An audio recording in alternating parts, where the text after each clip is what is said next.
Thank you for tuning into the All Funds Investment Podcast. This conversation is with Jennifer Hicks. Jen is about to start a new role as the Director of Partnerships for DRA.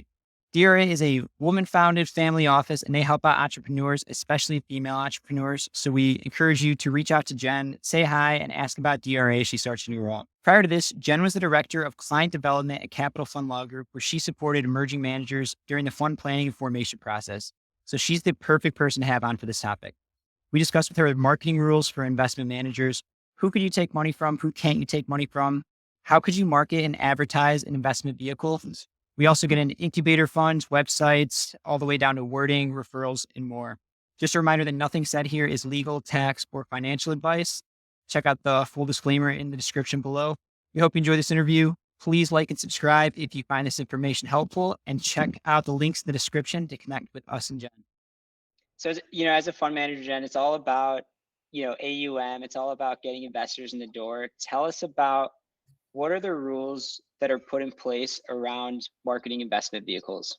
Just a disclaimer, this is my opinion, not an attorney. This is why you have to have good legal counsel that are securities based.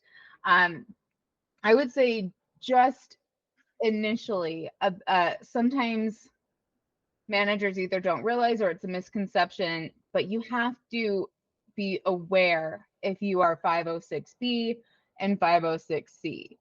506C gives more liberties, but it is not the Wild West where you don't have to follow the same guidance. But determining right off the bat, even, before you get to legal counsel, of knowing which am I doing, because that is going to also not just develop your marketing and capital raising strategy, but it's going to define potentially your investor standard that you can accept, how you want to market, what you're marketing. So 506B, you have to have that pre-existing relationship. You have to already have that prior establishment, not necessarily a time length, but you have to be able to reasonably believe they are going to meet that standard. And you cannot engage or solicit, even with the intent to solicit, those that you don't know prior to that offering. So 506C gives you that broader pool where you don't have to have that prior relationship, but there is an additional step when it comes to subscribing where they do have to have that third-party verification. Okay, so in terms of relationship, I mean, like friends, family, like my coach from high school. Yeah, so you want to be able to, and informally, I guess, speaking, you need to understand, do they have the knowledge of what a private offering is? What are the risks involved? Hedge funds, private equity, crypto, they're the highest risk investment vehicle out there. And so you need to be aware, what is their background? Do they have a background in investing? Do they have a background in finance? Do they have a team that can help walk them through, okay, here's your 100+ page PPM. What do I need to be aware of? And you also need to reasonably believe that they do meet that investor standard. You are not immune to doing your own due diligence, but they don't have to have that third party step. So, if your buddy, Jiminy Billy Bob just filed for bankruptcy, 3 times in the last however many years, okay, let's think about, are they going to meet that? Are they stable enough? As opposed to, your neighbor that runs multiple businesses and has a secure income stream, then you can reasonably assume, okay, I don't have any reason to doubt that they would meet that investor standard, because they're able to self-certify their investor standard. And so you want to make sure you've done your due diligence, that's honest. You can't just say, well, they're self-certifying and turn a blind eye. That's not going to cut it with the regulators. Yeah, that makes sense. So in terms, I guess, like when you're talking about friends, family, like people that you know, you don't need to check them in terms of being qualified or, accredited investor or anything like that? You don't necessarily have to look through a deep dive of their finances. I think it's best practice to request to see, let's say, the last 2 years. If they're high net worth, they have NDAs and different types of disclosures that you can sign before reviewing those materials. But I think it's in your best interest to, no matter what, because the standard for accredited, when you look at it, is generally the last 2 full years and then meeting or exceeding for the current year of that accreditation standard. But keep in mind, there's a lot of states that you're going to have a higher standard, whether it's state level, CFTC, higher level SEC. You're going to usually, for a 3C1, 506B, or 506C, typically a qualified client, which is the benchmark above accredited investor. That makes a lot of sense. And going back to what you said, Jen, obviously having good legal counsel to really kind of navigate the waters through what's, from a state level where they're domiciled as the manager, where the investors are, all these things are play a factor, right? As to what you're talking about here. Absolutely. Yeah. Because for emerging managers, generally you're not starting at that 150 million. And sometimes people say 100 million, 150. 100 million is usually if you're managing separate accounts as well as funds. 150 million is the SEC's for registering for a private fund advisor. So when you're below that, when people see 506B, sometimes they get excited because they're like, oh, I can have up to 35 non-accredited investors. Well, maybe, but you also then have to look at the state you're in. So California, Texas.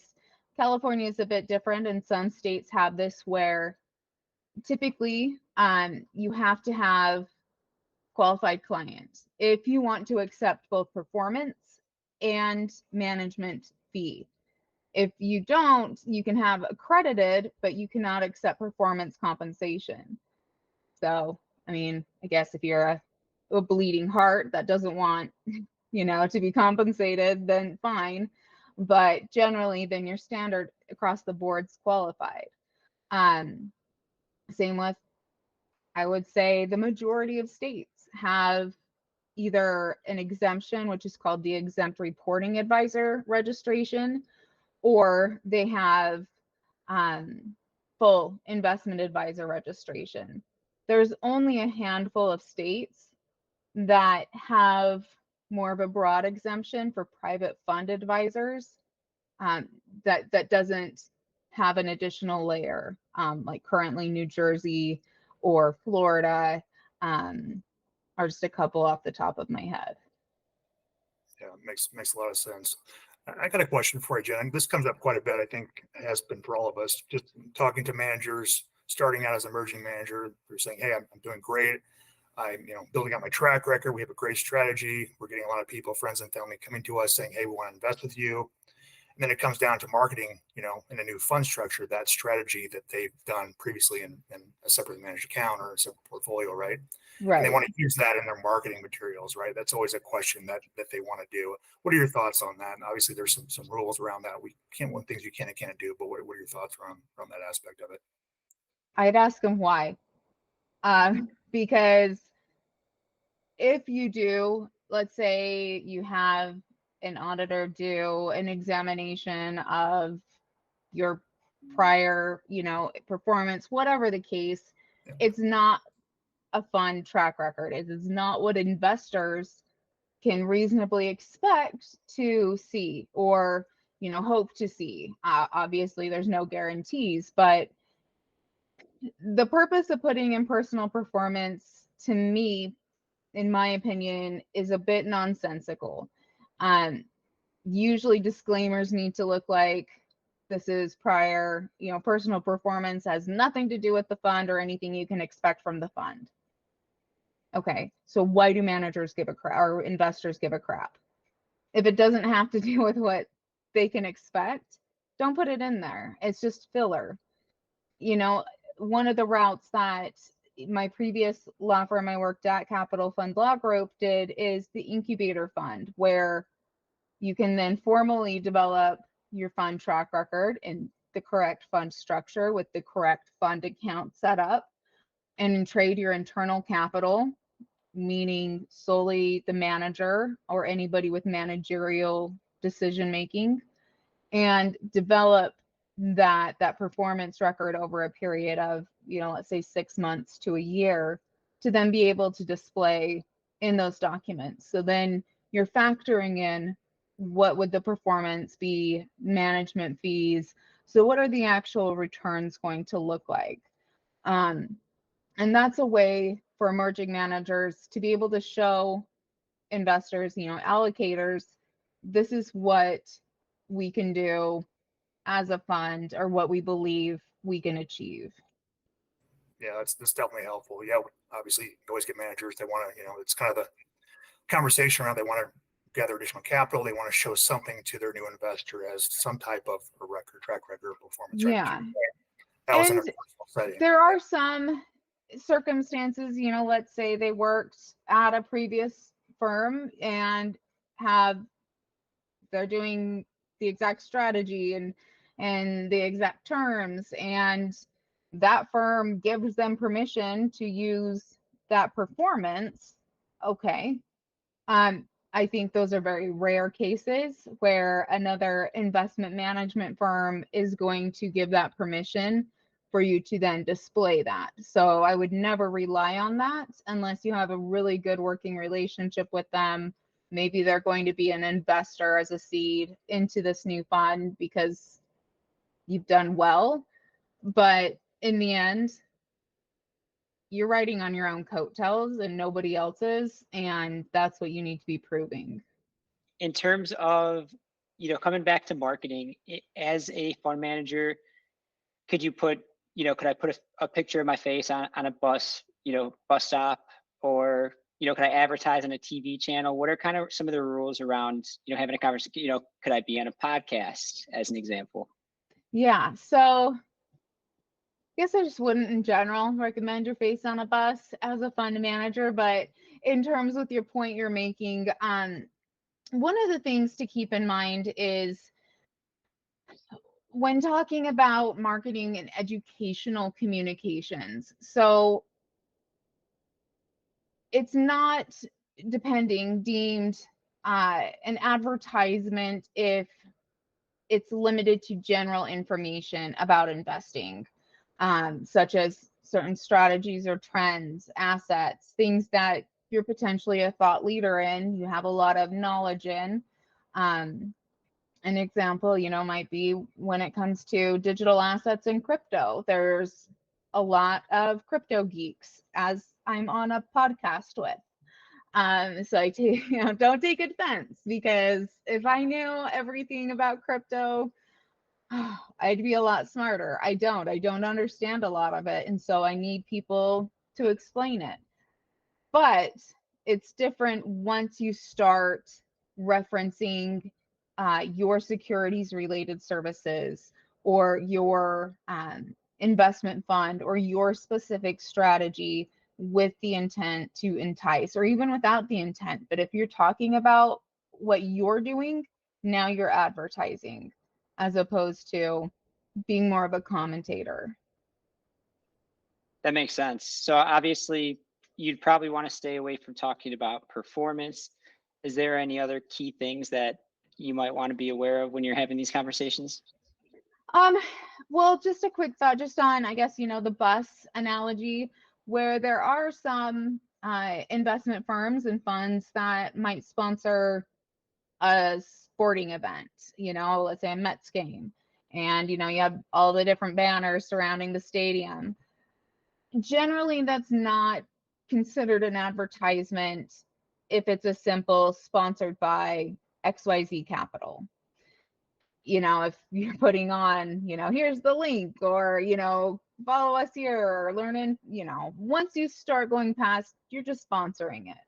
People can figure it out and look you up if they want to, but yeah, keeping it very basic. Sorry, what was the question that you just asked? Yeah, I mean, you basically nailed it. The main question was just like, is there any other, obviously performance is a huge thing. Any other main things that you would recommend staying away from? A big one that seems to come up is fee-based compensation for referrals. Oftentimes, when chatting with thousands of plus managers over 5.5 years, I have a friend that has a lot of, a great network. Can I pay him if these people invest a percentage of that investment? Maybe. Is he licensed? You have to have certain licenses to be able to accept that. Typically you think of RIA and broker dealers. Or is there a very specific type of independent contractor arrangement where, his job is marketing, but you pay him, let's say $5,000 a month for 12 months, no matter what. So if he's bringing somebody in, awesome. If he's not, okay, you still have to pay him. It cannot be based on that referral unless they legally are allowed to do that. Yeah, I'm glad you went there. That was definitely another thing I was thinking about. And I think that's probably one of the riskier areas, is that and hiring third-party marketers.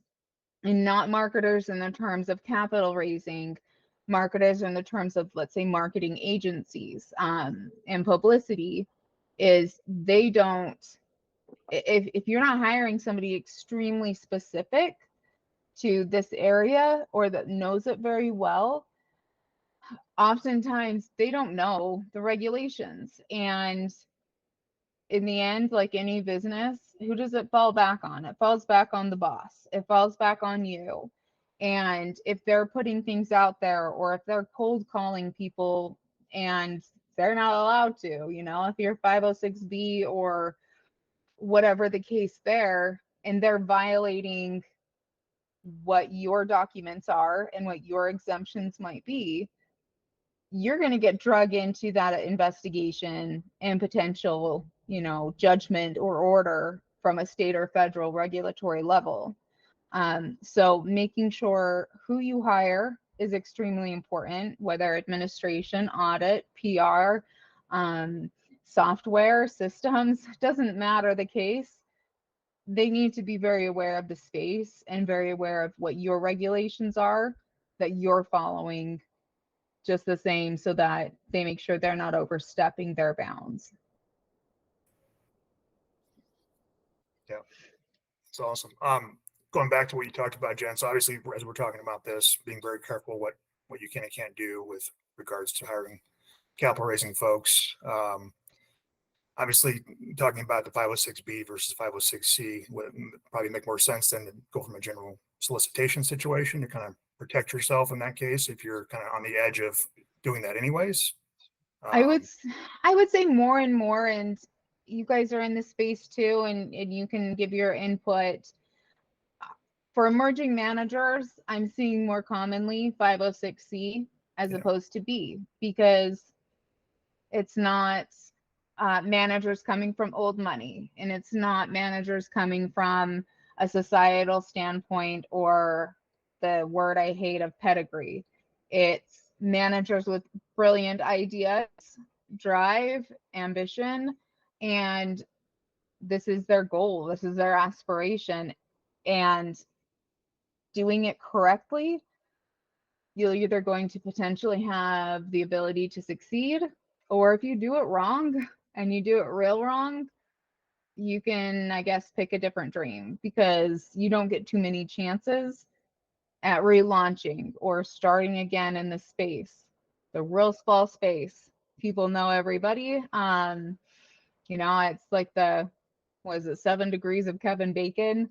Somebody's always going to know somebody that knows somebody, and reputation is really important. So what you say, what you show, like with marketing decks, having communications, once you open your mouth, you have to open it all the way. And so you better make sure you know what you're saying. Yeah, it's kind of like all or nothing. And to your point, like digital assets, I would say, just the difference from traditional funds is definitely there's more players out there, more technology platforms that you can sponsor, all these different things, right? So there's a lot of different tech-driven opportunities for marketing.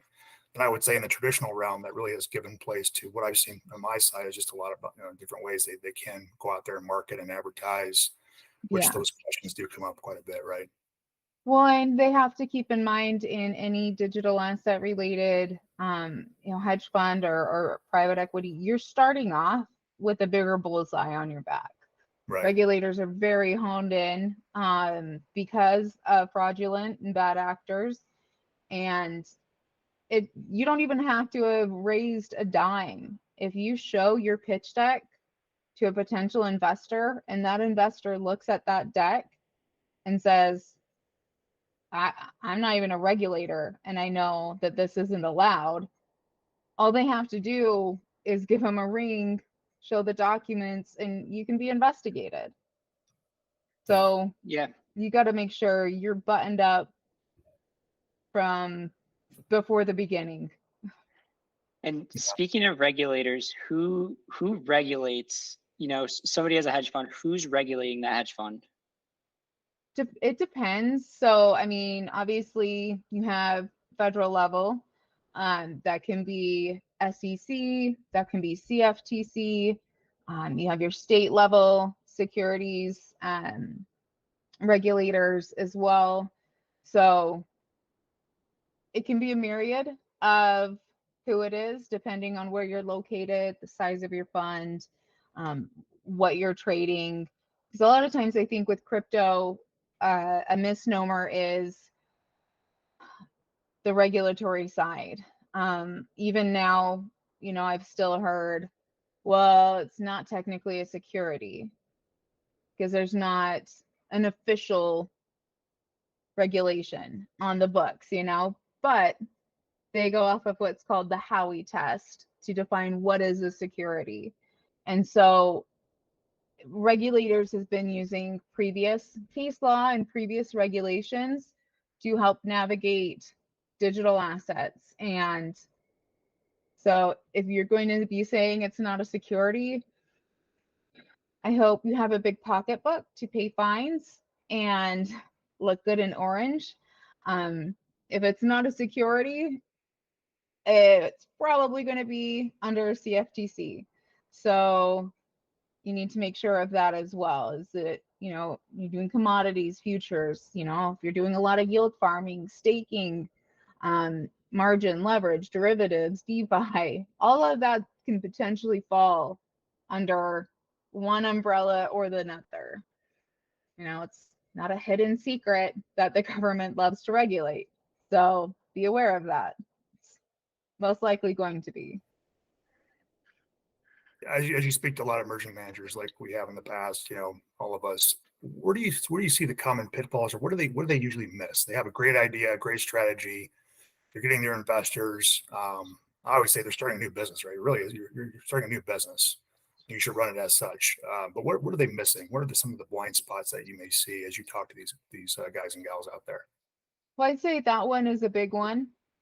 Is you are running a business. You need to have a business plan. You need to have a mission statement. You need to have your philosophy. You need to have your, competitor analysis. Who else is doing what you're doing and what's setting you apart? You need to be aware of what you're putting in your marketing materials. If your law firm does not review for legal compliance your marketing materials, find another law firm because those need to be reviewed. You need to have the proper disclaimers, disclosures, inside of that. And that's probably one of the biggest pitfalls is you've set up your entities too soon and you set them up incorrectly. B, you have a website floating around with information about a fund that essentially is non-existent at this point, which is holding yourself out as an investment advisor when you aren't one. And then C is setting up your marketing deck and saying things you shouldn't. I mean, things that you wouldn't even think potentially are a huge deal. Like the tagline, of XYZ Capital, managing your investment with trust and confidence. Okay, at face value to somebody, they might say, okay. But if you look at those words that you're saying, such as confidence, that essentially means certainty, having firm trust, and you're guaranteeing something, which is problematic.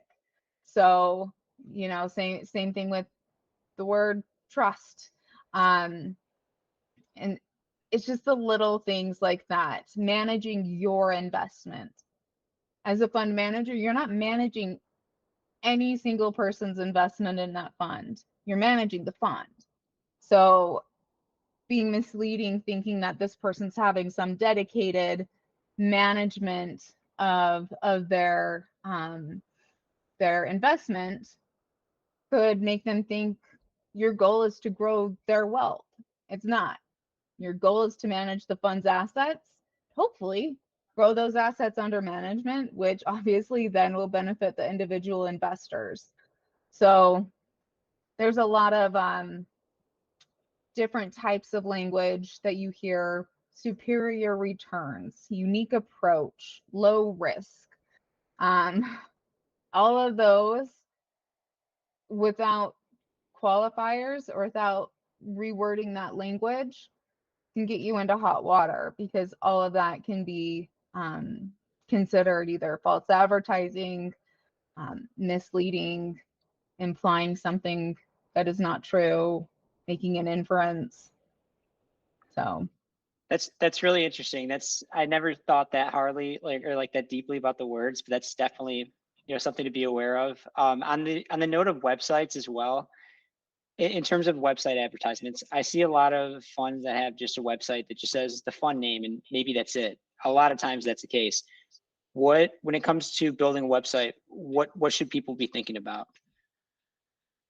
it circles back to the very beginning of B or C, 506B or C. 506B, it's what you just referred to. It should be very basic. It usually will have page with the company, and you usually see like an investor portal, and that's it. 506C obviously can get a little bit more broad. You can talk a bit more about things, but again, your legal team should be reviewing the language on your website, so that what you're saying isn't falling into the realm of violating marketing rules.